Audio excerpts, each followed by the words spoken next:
وكفى وسلام على عباده الذين اصطفى اما بعد فاعوذ بالله من الشیطان الرجیم بسم اللہ الرحمن الرحیم۔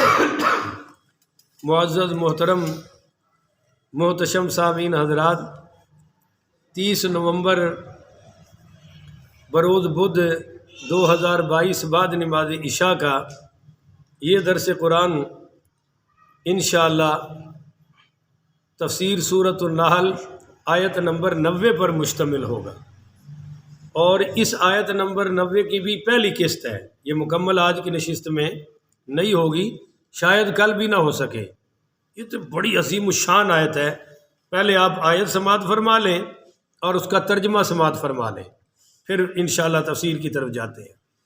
ان اللہ یامر بالعدل والاحسان، ان اللہ یامر، بے شک اللہ تعالیٰ حکم دیتا ہے، بالعدل، ہر معاملے میں انصاف کرنے کا، والاحسانی، اور ہر ایک کے ساتھ بھلائی کرنے کا، وایتاء ذی القربی، اور اچھا سلوک کرو رشتہ داروں کے ساتھ، قربا قریبی رشتہ داروں کے ساتھ، اور وینہا، منع فرماتا ہے اللہ تعالیٰ، عن الفحشاء، بے حیائی سے، والمنکری، برے کاموں سے، والبغی، اور سرکشی سے، بغاوت سے۔ اور آگے کیا ہے جی 7ویں بات، یعظکم، اللہ تعالیٰ نصیحت کرتا ہے تمہیں، لعلکم تذکرون، تاکہ تم نصیحت قبول کرنے والے بن جاؤ۔ یہ ترجمہ ہو گیا۔ اب جناب یہ آیت کتنی عظیم الشان ہے، اس کے بارے میں آپ چند واقعات سماعت فرمائیں۔ نمبر 1، عرب کے بہت بڑے دانشور اور سردار شخصیت تھی حضرت اقسم، سا کے ساتھ، سین کے ساتھ نہیں، اقسم بن سیفی، سواد کے ساتھ سیفی، سین کے ساتھ نہیں، رضی اللہ تعالی عنہ۔ یہ ابھی مسلمان نہیں ہوئے تھے۔ ان کا واقعہ حافظ، بہت بڑے محدث حافظ ابو یعلا، انہوں نے اپنی کتاب معرفت الصحابہ میں نقل کیا ہے، اور امام ابن کثیر نے بھی نقل کیا ہے اپنی تفسیر میں، کہ جب اس حضرت اقسم بن سیفی کو پتہ چلا کہ سرکار دو عالم صلی اللہ علیہ وآلہ وسلم نے دعوی نبوت کیا ہے، تو انہوں نے ارادہ کیا اقسم بن سیفی نے کہ میں خود جاتا ہوں اور جا کر تحقیق کرتا ہوں۔ مگر ان کے بھائی نے کہا، یار تو قوم کا سردار ہے، تو خود کیوں جا رہا ہے؟ تو اپنے 2 نمائندے بھیج، اور وہ نمائندے تحقیق کر کے تجھے بتائیں کہ اصل واقعہ ہے کیا۔ چنانچہ اس نے 2 پڑھے لکھے سمجھدار بندے نبی کریم صلی اللہ علیہ وآلہ وسلم کی خدمت میں حاضر بھیجے۔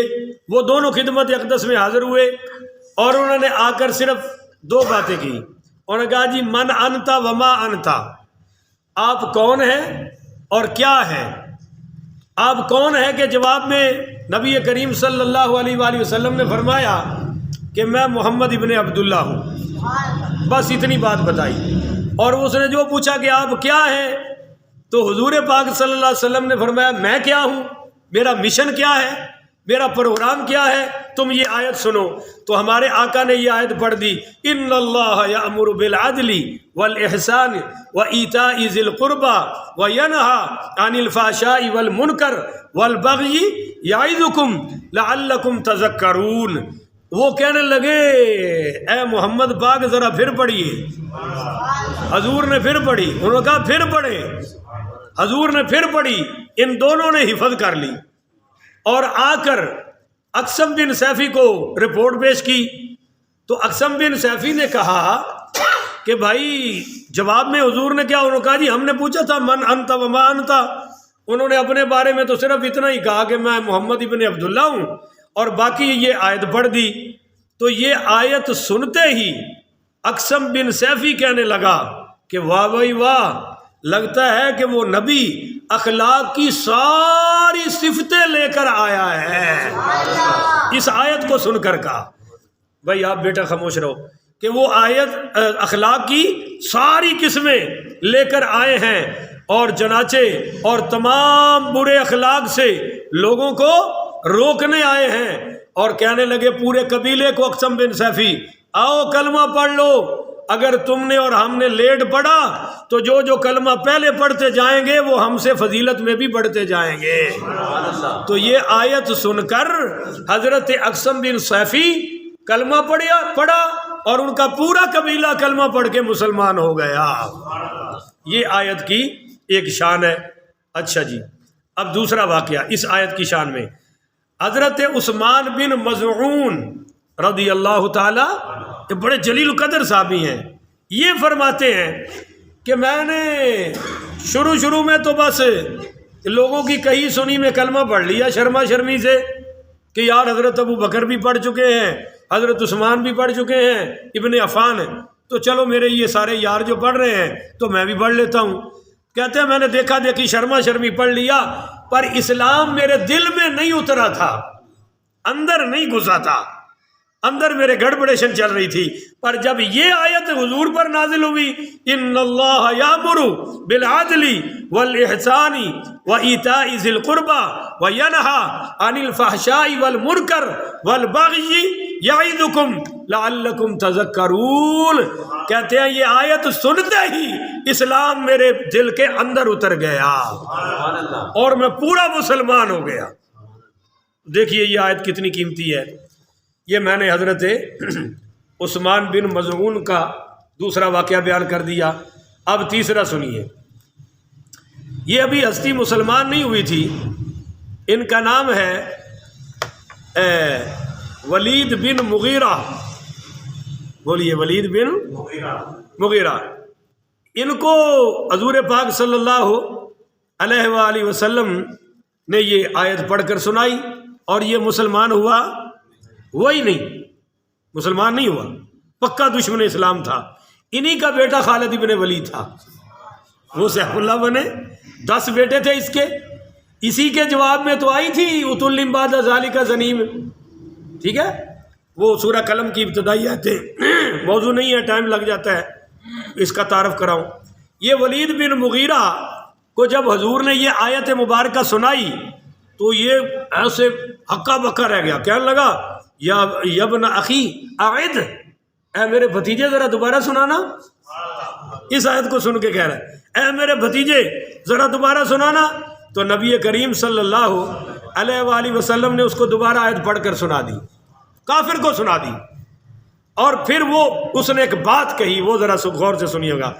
کہنے لگا واللہ، اے بھتیجے اللہ کی قسم، ان لہ لحلاوۃ، اس میں تو بڑی مٹھاس ہے، اس آیت میں بڑی مٹھاس ہے۔ وَإِنَّ عَلَيْهِ لَتَلَاوَةٌ، اور اس کا ظاہر، اس آیت کا اوپر والا ظاہر بڑا ہی رنگین ہے۔ وَإِنَّ أَصْلَهُ لَمُورِقٌ، اور اس کی جو تنا ہے نا، جڑ، او ہو وہ جناب اس کی بڑا پتوں والا ہے، اس کا تنا یعنی درخت بڑا پتوں والا ہے۔ اور وَأَعْلَاهُ لَمُثْمِرٌ، اور کہنے لگا کہ اس کی شاخیں پھلوں سے لدی ہوئی ہیں، پھلوں سے بھری ہوئی ہیں شاخیں، اور ساتھ ہی کہا وَمَا هُوَ بِقَوْلِ بَشَرٍ، اللہ کی قسم یہ کسی بشر کا کلام نہیں، یہ واقعی رب کا کلام ہے۔ کلمہ نہیں پڑھا پر یہ بات کہہ رہا ہے۔ اور یہ 3 واقعات میں نے سنا دیے، اب سنیے حضرت عبداللہ ابن مسعود، پڑھی رضی اللہ، امام المحدثین، پتہ ہے کون ہے حضرت عبداللہ ابن مسعود؟ کیا بات ہے، سرکار دو عالم علیہ الصلوۃ والسلام نے ان کے بارے میں فرمایا کہ اس عبداللہ کی رضا میں میری رضا ہے۔ کیا بات ہے، یہ کہتے ہیں، یہ آیت سن کر کہتے ہیں ہذہ اجمع آیت فی القرآن لخیر یمتثل ولشر یجتنب، کہ یہ قرآن کی سب سے جامع ترین آیت ہے، اس میں ہر وہ اچھی چیز بیان کر دی گئی ہے جس پہ عمل کرنا چاہیے، ہر وہ بری چیز بھی بتا دی گئی ہے جس سے بچ کے رہنا چاہیے۔ تو یہ ہے اس آیت کی شان اور عظمت ہے۔ اب آئیے ہم اس آیت کی تھوڑی سی تفسیر پر جاتے ہیں، اللہ تعالیٰ مجھے شرح صدر کے ساتھ بیان کرنے کی توفیق عطا فرمائے۔ پچھلی آیت میں بیان ہوا تھا کہ ان اللہ یامر بالعدل، پچھلی آیت میں کیا بیان ہوا تھا بھائی؟ کہ اللہ تعالیٰ نے فرمایا کہ یہ جو قرآن ہے نا وَنَزَّلْنَا عَلَيْكَ الْكِتَابَ تِبْيَانًا لِكُلِّ شَيْءٍ، ہم نے جو آپ پر کتاب نازل کی ہے اس میں ہر چیز کا بیان ہے، اور آگے اس آیت میں اس کی مثال دے دی گئی۔ تو 3 چیزوں کا حکم ہے، 3 چیزوں سے منع کیا گیا ہے۔ پہلی چیز جس کا حکم دیا گیا ہے وہ ہے ان اللہ یأمر بالعدل، اللہ تمہیں عدل کا حکم دیتا ہے۔ بولو جی، اللہ تمہیں عدل کا حکم دیتا ہے۔ عدل کا معنی ہے برابری، معاملہ ٹھیک کرنا، برابر کرنا، میرٹ پہ کرنا، اس کو عدل کہتے ہیں۔ اعدلوا هو اقرب للتقوی، عدل کرو، یہ تقوی کے سب سے زیادہ قریب ہے، اور عدل پر ہی معاشروں کی بنیاد ہوتی ہے۔ حضرت علی پاک رضی اللہ تعالی عنہ مولا کائنات نے، مولا مسلمین نے فرمایا کہ معاشرہ کفر سے تو چل سکتا ہے پر ظلم سے، عدل ہوگا تو معاشرہ سروائیو کرے گا، وہ معاشرہ مسلمان ہو یا غیر مسلم ہو۔ عدل ریڑھ کی ہڈی ہے، عدل جڑ ہے، اگر عدل نہیں تو کچھ بھی نہیں۔ اور ہمارے نبی کریم صلی اللہ علیہ وسلم نے صرف مسلمانوں کے ساتھ نہیں، کافروں کے ساتھ بھی عدل فرمایا ہے۔ ہاں جی، عدل اسپیسیفک نہیں ہوتا، عدل سب کے لیے ہوتا ہے۔ ایک بات، ہر معاملے میں عدل، مساوات۔ عدل کی 2 قسمیں ہیں، ایک عدل ہے عقلی، بولیے، ایک عدل ہے، مثال کے طور پہ آپ کے پاس 4 روپے ہیں اور 2 مانگنے والے آ گئے، اب عقل کیا کہتی ہے؟ بولو تو صحیح، تھوڑا سا تو بول دو، 2 اس کو دے دو اور 2، یہ عدل عقلی ہے۔ اس کے لیے کسی قرآن کی آیت کی ضرورت ہے، حدیث کی ضرورت ہے، اس کو عدل عقلی کہتے ہیں۔ اچھا، عدل عقلی کی ایک اور مثال ہے کہ جس نے ہمارے ساتھ نیکی کی ہے ہم بھی اس کے ساتھ، بول دو، قسم توڑ دو یار، جس نے ہمیں کھلایا ہے ہم بھی اس کو، جس نے ہمیں پلایا ہے ہم بھی اس کو، جس نے ہمیں بلایا ہے ہم بھی اس کو، یہ عدل عقلی ہے۔ اچھا جی، جس نے ہم سے تکلیف دور کرے ہم بھی گرد کر دیں، اس کی تکلیف دور کر دیں۔ عدل شرعی وہ ہے جس پر شریعت کا سمجھنا ضروری ہے۔ مثال کے طور پہ کسی بندے نے قتل کر دیا تو دیت کیا ہوگی؟ یہ عقل سے طے کریں گے یا شریعت سے طے کریں گے؟ ہاں جی، یہاں عقل وقل نہیں چلے گی، یہاں تمہاری جمہوریت نہیں چلے گی، پاکستان کو کہہ رہا ہوں، اور یہاں تمہارا لارڈ میکالے کا یہ انگریزی قانون بھی نہیں چلے گا، یہ ہماری جوتی کی نوک پر یہاں رب کا قرآن چلے گا، یہاں حضور کا فرمان چلے گا جی۔ اس کو عدل شرعی کہتے ہیں۔ عورت کی دیت 50 اونٹ ہے، اگر عورت قتل ہو گئی اس کی دیت کتنے ہیں جی؟ 50 اونٹ، اور اگر مرد قتل ہو گیا تو اس کے 100 اونٹ۔ اس میں عقل کی ضرورت ہے، اس کو کہتے ہیں عدل شرعی۔ بولو جی، اس کو کیا کہتے ہیں؟ عدل شرعی۔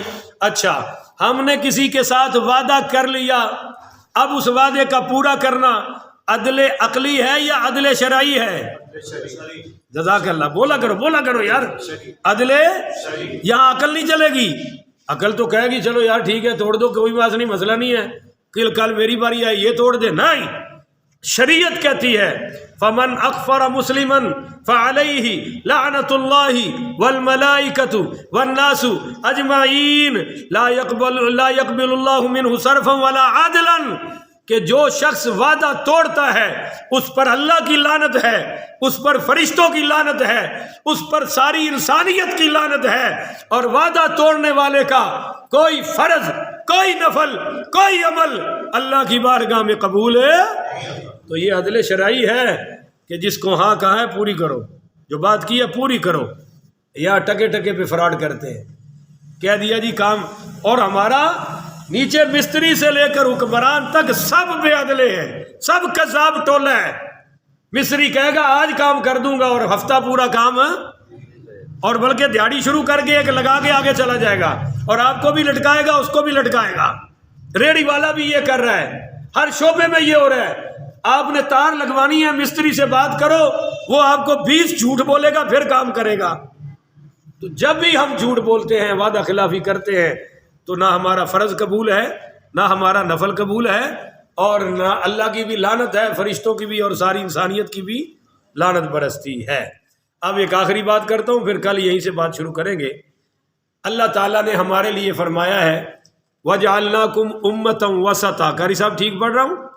وَجَعَلْنَاكُمْ أُمَّةً وَسَطًا، کہ ہم نے اے نبی کی امت تمہیں معتدل بنایا ہے، تم حد سے گزرے ہوئے بھی نہیں اور حد سے گرے ہوئے بھی نہیں، یعنی تم افراط میں بھی نہیں جانا اور تفریط میں بھی نہیں جانا، اعتدال درمیانہ رہنا ہے، تو تمہیں سیدھی جنت عطا فرماؤ، یہ میں نے تمہیں بنایا ہے۔ اب اس کی چند مثالیں سنیں۔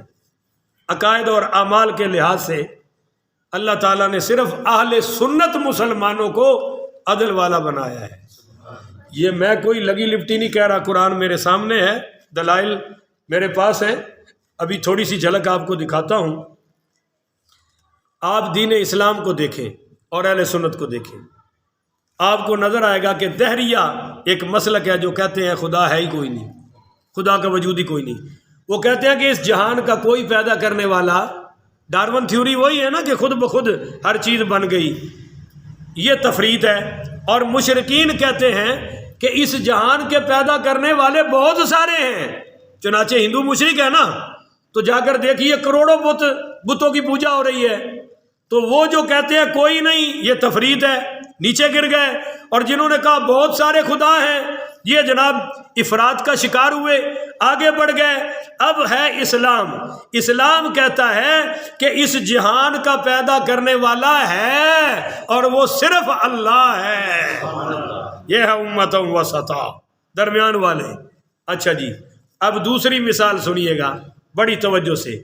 یہودی کہتے ہیں کہ جس نے قتل کر دیا قاتل سے بدلہ لازمی ہے۔ یہودیت میں قاتل سے بدلہ، بولو بھائی ساتھی، لازمی ہے، کوئی معافی نہیں، کوئی ڈسکاؤنٹ نہیں، یہ یہودیت ہے۔ عیسائیوں کی تعلیم کیا ہے؟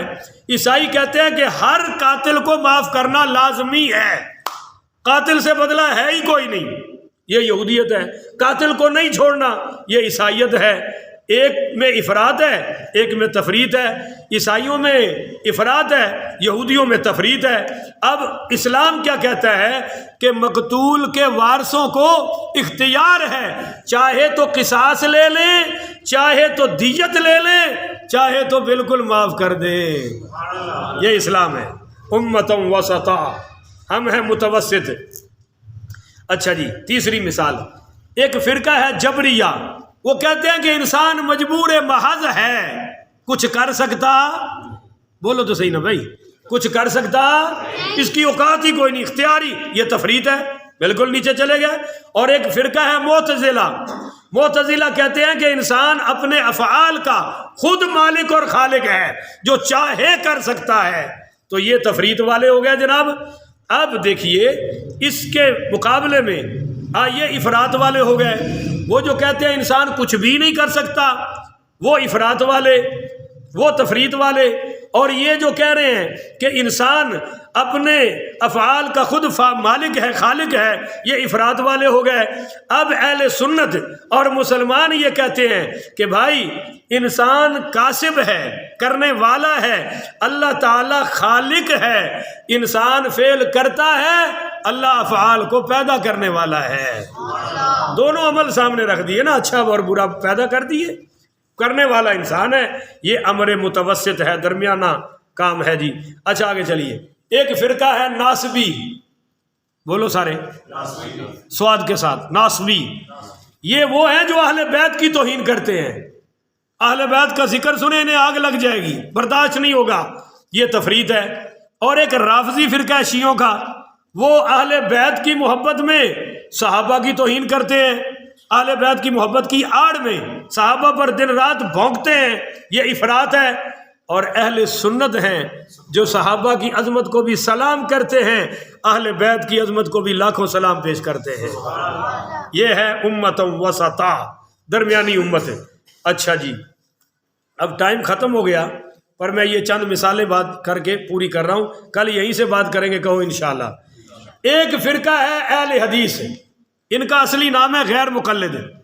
یہ اہل حدیث کہتے ہیں کہ تقلید حرام ہے، تقلید شرک ہے، ہر بندہ ہی مجتہد ہے، تو آیت حدیث پڑھتے جائیں گے، اپنی عقل کے گھوڑے دوڑاتے جائیں گے، آپ کو مثال دیتا ہوں، آپ کی تو تحصیل ہے، کاموں کی اگر یا یوں لکھے تو کیا بنتا ہے؟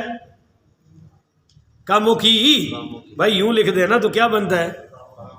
کی کو یوں لکھے، اور اگر یا کو یوں کر دیں کہ لگتا ہے کہ تسی بھی سکولے میرے میں کوئی پڑھے ہو، باقی دیکھو نا یہ کی ہے اور یہ کے ہے، اگر یوں لکھ دے تو کاموں کی ہے، یا کو یوں کر دے تو کاموں کے ہے۔ تو بعض پرانی کتابوں میں لکھا ہوا تھا کہ نماز ہلکی پڑھو، بولو نماز ہے بہت زیادہ لمبی نہ کرو بھائی، ہلکی پڑھو۔ وہ ہلکی کی یا یوں آنی تھی نا، آگے سطر ختم ہو گئی تو وہ انہوں نے یوں کر دی، تو انہوں نے کیا پڑھا؟ نماز ہلکے پڑھو۔ کاموں کی اور کاموں کی مثال دے دی نا، لو لکھنا تو یوں تھا، آگے سطر ختم ہوگی، انہوں نے یوں کر دیا، انہوں نے کیا پڑھا؟ نماز ہلکے پڑھو۔ تو کوئی ہے وہابی جو آپ کو سکون سے نماز پڑھتا ہوا نظر آ جائے، ہل کے پڑھیں گے، کیوں جی حضور نے فرمایا ہل کے پڑھو، میں نے کہا نا معقولو، وہ ہل کے نہیں ہے، ہلکی ہے، کہ آج تھوڑی پڑھو، کم پڑھو، زیادہ لمبی نہ کرو، تو یہ غیر مقلد ہے جی۔ اور دوسری طرف بعض مسلمان بھی ہیں، وہ بھی مسلمان بھائی، ان کو کافر نہیں کہہ رہا، گمراہ سمجھتا ہوں، بعض ہمارے ہیں جو کہتے ہیں ہر کام میں ہر بندے کو مجتہد بنائے پھرتے ہیں، پیر کی بات مانیں گے جی، حتیٰ کہ میں نے ایک جگہ قرآن پیش کیا ایک مسئلے پر، تو وہ قرآن کی آیت سن کے کہنے لگا اے ہن اسی اپنے پیر کو پوچھا گے، میں کیا تیرے نالوں وڈا جہان وچ بے ایمان کوئی نہیں، قرآن پیر واسطے نہیں ہے، پیر قرآن واسطے ہے، پیر دا قرآن کو پوچھ، پر قرآن دا پیر کو پوچھنا اس تو بڑی بے ایمانی۔ تو بھائیو وہ تفریط ہے، یہ افراط ہے۔